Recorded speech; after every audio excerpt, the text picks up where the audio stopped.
श्री स्वामी समर्थ. स्वामी महाराजांच्या कृपेने तुमच्या सर्व इच्छा मनोकामना पूर्ण हो. तर आता लवकरच होळी येत आहे. यंदा 2026मध्ये हुताशनी पौर्णिमा म्हणजेच होळी पौर्णिमा 2 मार्च सोमवारी संध्याकाळी 5:55 सुरू होत आहे आणि पौर्णिमेची जी समाप्ती आहे तर ती 3 मार्च रोजी मंगळवारी म्हणजे संध्याकाळी 5:07 होणार आहे. आता सर्वात महत्त्वाचा प्रश्न असा आहे की होलिका दहन नेमकं आपल्याला कधी करायचं आहे. तर 2 मार्च 2026 रोजी संध्याकाळी प्रदोष काळामध्ये आपल्याला होलिका दहन करायचं. आता तुमच्या मनामध्ये इथे अनेक प्रश्न असतील की 2 मार्च रोजी संध्याकाळी 5:55 हुताशनी पौर्णिमा सुरू होत आहे. आपल्या हिंदू कॅलेंडरमध्ये उदय तिथीला विशेष महत्त्व आहे. मग आपण 3 मार्चला का नाही करायची तर आपण 2 मार्चला का करतोय? याचं कारण असं आहे की 3 मार्चला चंद्रग्रहण म्हणजेच खग्रास चंद्रग्रहण आपल्या भारतात दिसणार आहे आणि याचे आपल्याला सर्व नियम देखील पाळायचे आहे. मग होळी आपल्याला 2 तारखेला संध्याकाळी साजरी करायची आहे. तसेच चंद्रग्रहणाचे नियम देखील पाळायचे आहे. आता होळीच्या दिवशी आणि चंद्रग्रहणाच्या दिवशी दोन्ही पण दिवशी आपण या 3 वस्तू कुणालाही द्यायच्या नाही. कारण की भरपूर वेळा आपल्याला काही गोष्टी या माहीत नसतात आणि आपल्याकडून या चुका होऊन जातात. आता आपण अगदी जाणून बुजून तर या चुका करत नाही, पण आपल्याकडून ज्या चुका झाल्यामुळे आपण जी काही पूजा करतो, सेवा करतो तर त्या पूजेचे फळ आपल्याला मिळत नाही. उलट आपल्याला दुष्परिणाम हे भोगावे लागतात. आता जसे अमावस्येच्या दिवशी तांत्रिक क्रिया घडत असतात तसेच चंद्रग्रहणाच्या दिवशी देखील भरपूर प्रमाणामध्ये अशा तांत्रिक क्रिया देखील घडतात. तसेच आपल्यासोबत असे काही व्यक्ती असतात की ते फक्त तोंडावरती गोड गोड बोलत असतात आणि त्यांच्या मनामध्ये कटुता असते, पण ती आपल्याला समजून येत नाही. आपण चांगले आहोत म्हणून आपल्याला प्रत्येक व्यक्ती ही चांगलीच वाटत असते. तर होळीच्या दिवशी चंद्रग्रहणाच्या दिवशी या 3 वस्तू आपल्याला कोणालाही द्यायच्या नाही. त्यासोबत अशा काही भाज्या आहे की ज्या घरामध्ये बनवू नये. तसेच या दिवशी काय करावे व काय करू नये याच्याबद्दलची माहिती मी आज तुम्हाला या व्हिडिओमधून देणार आहे. त्यामुळे व्हिडिओ स्किप न करता शेवटपर्यंत जरूर बघा. तुम्ही ऑलराऊंडर या मराठी यूट्यूब चॅनलवरती नवीन असाल तर चॅनल लाईक करा आणि सबस्क्राईब देखील करा. तसेच कमेंटमध्ये श्री स्वामी समर्थ लिहायला विसरू नका. आता भलेही आपल्याला होळी ही चंद्रग्रहणाच्या दिवशी साजरी करायची नाही, आपण होळी 2 मार्चला साजरी करणार आहोत, तरी पण आता होलिका दहन म्हटलं की आपण सर्वच घराबाहेर जातो आणि होळीची पूजा करत असतो. तर असे 3 व्यक्ती आहेत त्यांनी होलिका दहन बघू नये असं म्हटलं जातं.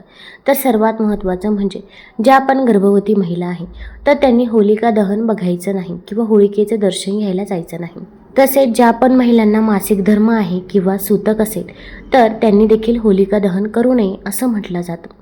त्याचसोबत जे पण नवविवाहित जोडपे आहे महिला पुरुष तर त्यांनी देखील होलिका दहन करू नये असं म्हणतात. आता प्रत्येक ठिकाणची पद्धत ही वेगवेगळी असते. तुमच्या इकडे जर या चालीरीती नसतील तर तुम्ही करू शकता, पण शक्यतो तरी भरपूर ठिकाणी या पद्धती वापरल्या जातात. होळी हा सण आपल्या हिंदू धर्मात अत्यंत महत्त्वाचा मानला जातो. होळी या सणाचं फक्त हिंदू धर्मातच महत्त्व नाही तर ज्योतिषशास्त्रामध्ये सुद्धा खूप महत्त्व आहे.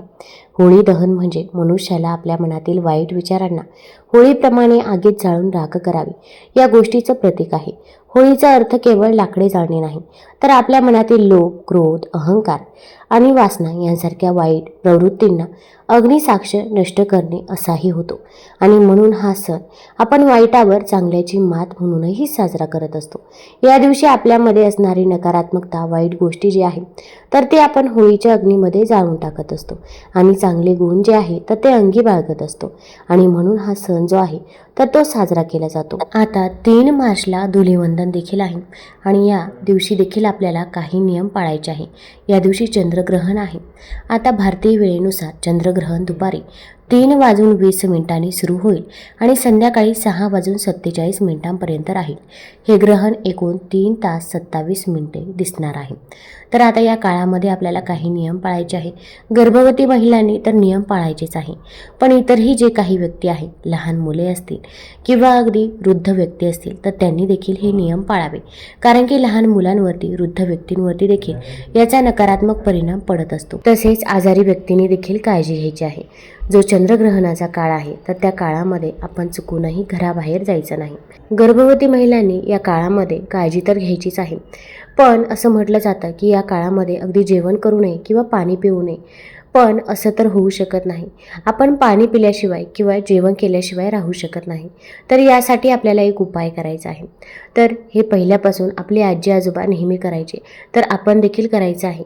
आपण जेव्हा पण ग्रहण लागणार आहे, तर ग्रहणाच्या अगोदर तुळशीपत्र आपल्याला तोडून ठेवायचे आहे. आणि आपण जे काही जेवण बनवणार आहोत, तर त्या जेवणामध्ये आपल्याला हे तुळशीपत्र एक एक टाकायचं आहे. तसेच आपण जे काही पाणी भरून ठेवत असो, हंडा असेल किंवा माठ असेल किंवा अगदी इतरही काही पाणी भरून वस्तू ठेवत असतील, तर त्यामध्ये देखील आपल्याला तुळशीपत्र टाकायचं आहे. आणि त्यानंतर तुम्ही ते पाणी ग्रहण केलं तरी पण चालेल. अगदी तुम्ही नॉर्मल व्यक्ती असाल तरी पण जे काही पाणी पिणार आहात, तर त्यामध्ये आपण तुळशीपत्र एक आवर्जून टाकायचंच आहे. तसेच गव्हाच्या पिठाचा डबा असेल, बाजरीच्या पिठाचा डबा असेल, तर त्यामध्ये देखील आपल्याला एक तुळशीपत्र आवर्जून टाकायचंच आहे. या गोष्टीची आपल्याला काळजी घ्यायची आहे.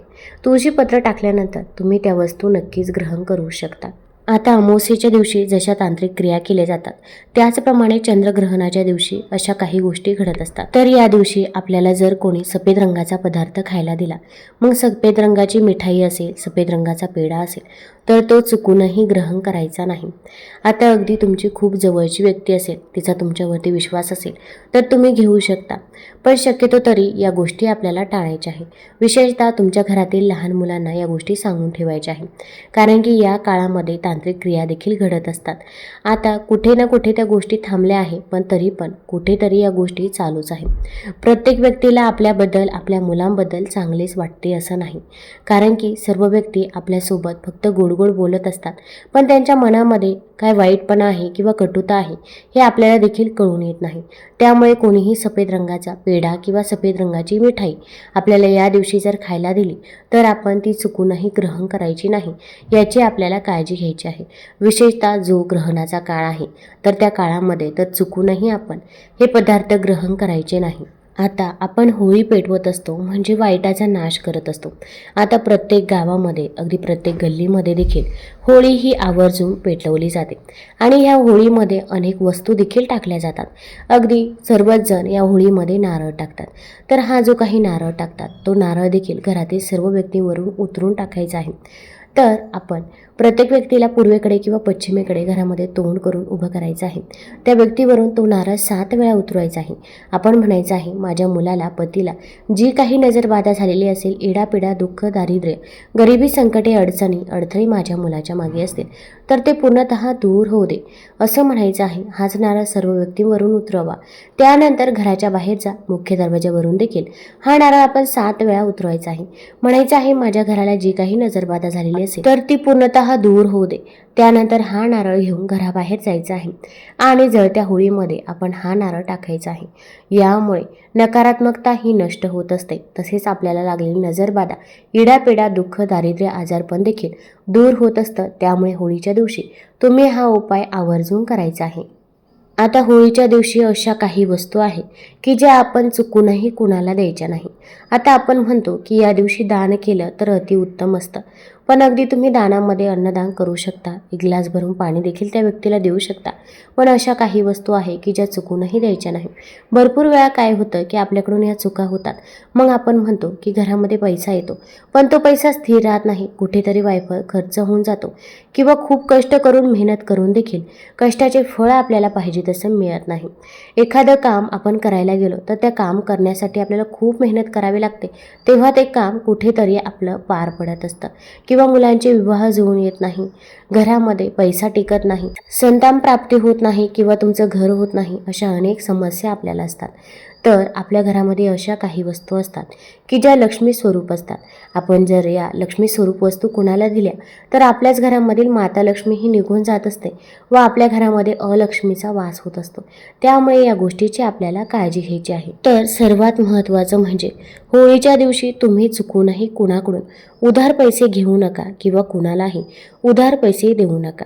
ज्योतिषशास्त्रामध्ये असे म्हटलं गेलं आहे की जो कोणी या होळीच्या दिवशी इतरांकडून पैसे घेतो किंवा कर्ज घेतो, त्याच्या घरी येणारे आशीर्वाद जे आहे तर ते थांबतात आणि त्या घरातून लक्ष्मी ही कायमचा काढता पाय घेते. आणि म्हणून या दिवशी तुम्ही चुकूनही कर्ज घेऊ नका किंवा कुणाकडून उधार पैसे देखील घेऊ नका आणि तुम्ही तुमचे स्वतःचे पैसे देखील या दिवशी कुणालाही द्यायचे नाही. अगदी तुम्हाला कुणाला उसने पैसे द्यायचे असतील तरी पण या दिवशी तुम्ही देऊ नका. तुम्ही इतर दिवशी देऊ शकता, पण हा दिवस टाळायचा आहे. होळीचा आणि चंद्रग्रहणाचा दिवस हे 2 दिवस टाळा. इतर दिवशी तुम्ही देऊ शकता. आता होळीच्या दिवशी जर आपल्याला काही वस्तू खरेदी करायच्या असतील तर त्याचे सुद्धा पैसे द्यायचे नाही का? तर असं नाही, कारण की त्या वस्तू आपण खरेदी करत असतो आणि त्या बदल्यात आपण पैसे देखील देत असतो आणि त्या बदल्यात आपल्याला वस्तू देखील येत असते. त्यामुळे त्या ठिकाणी तुम्ही पैसे देऊ शकता. फक्त इतर जी काही मित्रमंडळी आहेत तर त्यांना पैसे उधार देऊ नका. तसेच आता होळीचा सण म्हटलं की महिला साज शृंगार या करत असतात. तर जेव्हा आपण साज शृंगार करत असतो तेव्हा इतर तुमची कोणतीही जवळची मैत्रीण असेल किंवा सख्खी बहीण जरी असली तरी तिची जी काही ज्वेलरी आहे तर ती आपण चुकूनही वापरायची नाही. किंवा आपली जी काही ज्वेलरी आहे, मग अगदी हातातल्या बांगड्या असतील, नेकलेस असेल, इतरही काही गोष्टी असतील किंवा अगदी साडी असेल तर ती देखील आपण चुकूनही वापरू नये. तसेच आपल्या वस्तू देखील कुणाला द्यायच्या नाही, कारण की महिलांचा जो काही साज शृंगाराचं साहित्य असतं, 16 शृंगाराचं साहित्य असतं तर ते ज्या महिलेचं आहे तर त्या महिलेनेच वापरलं पाहिजे, असं देखील ज्योतिषशास्त्रामध्ये सांगितलेलं आहे. तसेच आपल्या जर या वस्तू कुणाला दिल्या तर पतीच्या कुंडलीतला शुक्रग्रह हा सुद्धा कमकुवत होतो आणि शुक्रग्रह हा धनासंबंधित मानला जातो. त्यामुळे या दिवशी स्त्रियांनी आपले दागिने, मौल्यवान वस्तू ज्या आहेत तर त्या इतर सुवासीन स्त्रियाला अजिबातही देऊ नये. आता होळीच्या दिवशी आपण मीठ देखील कुणालाही द्यायचं नाही. मीठ हे साक्षात माता लक्ष्मी स्वरूप समजलं जातं. जेव्हा समुद्र मंथन झालं होतं तेव्हा मीठ देखील माता लक्ष्मीसोबत आलं होतं. त्यामुळे मिठाला माता लक्ष्मीचं रूप समजतात.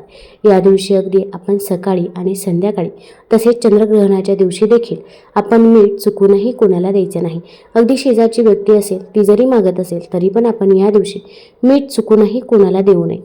तसेच या होळीच्या दिवशी साखर देखील आपण इतरांना उसने द्यायची नाही. साखर दान केली तर शुक्रग्रह जो आहे तर तो कमकुवत होतो, त्याचा प्रभाव जो आहे तर तो कमजोर होतो आणि शुक्रग्रह जो असतो तो आनंद आणि समृद्धीच्या संबंधित आहे. त्याचा प्रभाव जर कमी झाला तर आपल्या कुंडलीमधून तर जीवनात अनेक समस्या येत असतात, तसेच आर्थिक अडचणीसुद्धा येत असतात. त्यामुळे चुकूनही या दिवशी महिलांनी आपल्या शेजारच्यांना किंवा अगदी इतर कोणती व्यक्ती असेल तर तिला तुम्ही चुकूनही साखर ही द्यायची नाही. तसेच या दिवशी पांढऱ्या वस्तू देखील कुणालाही द्यायच्या नाही. पांढऱ्या वस्तू म्हणजे दही, तर दही या दिवशी आपण चुकूनही कुणाला देऊ नये. आणि असं म्हटलं जातं की पौर्णिमेच्या दिवशी दही चुकूनही ग्रहण करू नये. आपण जर या दिवशी दही ग्रहण केलं तर आपली धनहानी होण्याची दाट शक्यता असते. त्यामुळे या गोष्टीची आपल्याला काळजी घ्यायची आहे. त्यासोबत दूध, दही देखील आपण या दिवशी चुकूनही कुणाला द्यायचं नाही. आता आपला झाडू देखील कुणाला देऊ नये. आता सहसा झाडू तर कोणी मागत नाही, पण नवीन कोणी राहायला आले तर असे व्यक्ती झाडू मागत असतात. तर झाडू साक्षात माता लक्ष्मी स्वरूप असतो. आपण जर आपल्या घरातील झाडू कुणाला दिला तर आपल्या घरामधील माता लक्ष्मी ही निघून जात असते व आपल्या घरामध्ये अलक्ष्मीचा वास होत असतो. तसेच या दिवशी आपण धने देखील कुणाला देऊ नये, कारण की धनत्रयोदशीच्या दिवशी आपण धन्यांची पूजा करत असतो. धने हे धनप्राप्तीसाठी खूप महत्त्वाचे समजले जातात. त्यामुळे या दिवशी आपण धने हे कुणालाही द्यायचे नाही, याची आपल्याला काळजी घ्यायची आहे. होळीचा दिवस आणि चंद्रग्रहणाचा दिवस म्हणजे धुलीवंदनचा दिवस, या दोन्ही दिवशी आपण या वस्तू आपल्याला कुणालाही द्यायच्या नाही.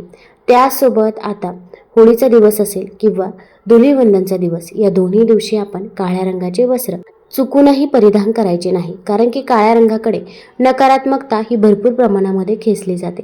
त्यामुळे काळ्या रंगाचे वस्त्र या दिवशी अगदी आपल्या घरामध्ये लहान बाळ असेल किंवा अगदी इतर कोणतेही व्यक्ती असतील तर त्यांनी चुकूनही घालायचे नाही. तुम्ही इतर कोणतेही वस्त्र परिधान करू शकता.